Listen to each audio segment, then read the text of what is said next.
వయసు మళ్ళిన వాళ్ళల్లో వ్యాయామం ఏ విధంగా తోడ్పడుతుంది? సెక్స్లో పాల్గొంటే మరింత నష్టం కలుగుతుందా? వయసు మళ్ళిన వాళ్ళల్లో సాధారణంగా ఏం జరుగుతుందంటే వాళ్ళల్లో టెస్టోస్టిరోన్ హార్మోన్ తగ్గుతుంది. టెస్టోస్టిరోన్ హార్మోన్ తగ్గడమే కాకుండా ఫీల్ గుడ్ హార్మోన్స్ కూడా అంత ఎక్కువగా ఉండవు. ఫీల్ గుడ్ హార్మోన్స్ కూడా వాళ్ళలో ఒక డోపమిన్ అంటాం, మూడ్ని ఎలివేట్ చేస్తుంది. మనిషి మూడ్ని బాగా ఎలివేట్ చేసి చక్కగా హుషారు సెక్స్ అవ్వాలి. లేకపోతే అంటే మెకానికల్గా యాంత్రికంగా పాల్గొంటారు వాళ్ళు. కానీ ఎప్పుడైతే వాళ్ళు వ్యాయామం చేస్తారో వ్యాయామం చేయడంతో ఏమవుతుందంటే వాళ్ళ ఫీల్ గుడ్ హార్మోన్స్, దాంట్లో డోపమిన్, సెరటోనిన్, ఆక్సిటోసిన్, ఎండార్ఫిన్స్ అని బాగుతాయి. దాంతో వాళ్ళలో మూడ్ బాగా ఎలివేట్ అవుతుంది. ఎరౌషన్ అంటాం, కామోద్రేకం పెరుగుతుంది, చక్కగా ఉంటుంది. అంచేత ఎక్సర్సైజ్ చేయడం వల్ల జరిగేది ఏంటంటే ఒక్కటి వాళ్ళల్లో feel good hormones, love hormones అవి పెరుగుతాయి.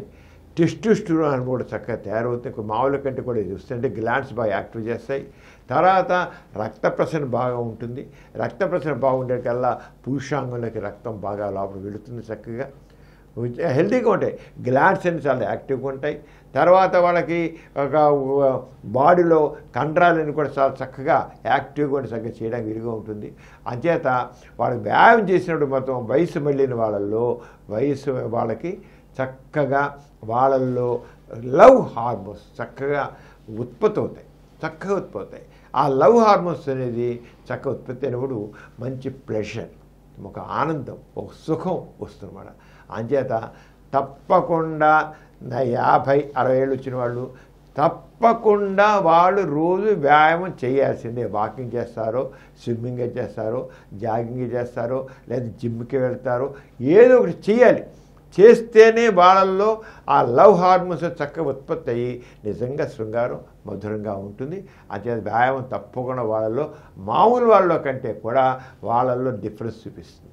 మరి వృద్ధాప్యం వచ్చిన వాళ్ళు సెక్స్లో పాల్గొంటే ఏమీ నష్టం అండి, ఇంకా మంచిది కూడా, ఆరోగ్యం చక్కగా తయారవుతుంది. ఎప్పుడైతే వృద్ధాప్యం వచ్చి పాల్గొంటారో వాళ్ళు ఈ చెప్పాం కదా ఫీల్ గుడ్ హార్మోన్స్ ఉంటాయి. ఈ ఫీల్ గుడ్ హార్మోన్ అంటే డోపమిన్, ఆక్సిటోసిన్, సెరటోనిన్ వచ్చేకల్లా మనలో ఇమ్యూనిటీ పెరుగుతుంది. ఇమ్యూనిటీ పెరిగితే శరీరానికి రోగ నిరోధక శక్తి పెంపుతుంది. అంచేత వృద్ధాప్యం వచ్చాక సెక్స్లో పాల్గొంటే ఇంకా ఆరోగ్యం బాగుపడుతుంది. అంతేగాని ఆరోగ్యం దెబ్బతిందు. ఎందుకని రోగ నిరోధక శక్తి చక్కగా పెంపొందుతుంది. అదే వృద్ధాప్యం వచ్చాక సెక్స్కి దూరంగా ఉండకూడదు.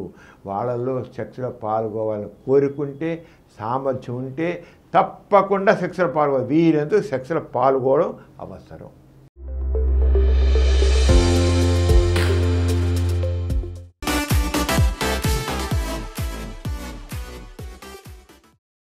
ఈ కార్యక్రమం మీకు ఎంతో నచ్చింది కదా? ఇటువంటి మరిన్ని వీడియోల కోసం అనతి కాలంలోనే 20 కోట్ల వ్యూస్ సాధించిన డాక్టర్ సమరం మల్టీ ఛానల్ నెట్వర్క్ సమర్పించు సమరం మీకోసం ఛానల్కు సబ్స్క్రైబ్ చేయండి, లైక్ చేయండి, మీ ఫ్రెండ్స్కి షేర్ చేయండి. అలాగే ప్రక్కనున్న గంట సింబల్ని ప్రెస్ చేయడం మర్చిపోకండి.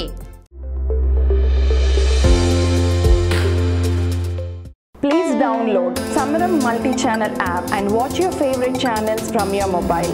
App available on Google Play Store and subscribe to the channels.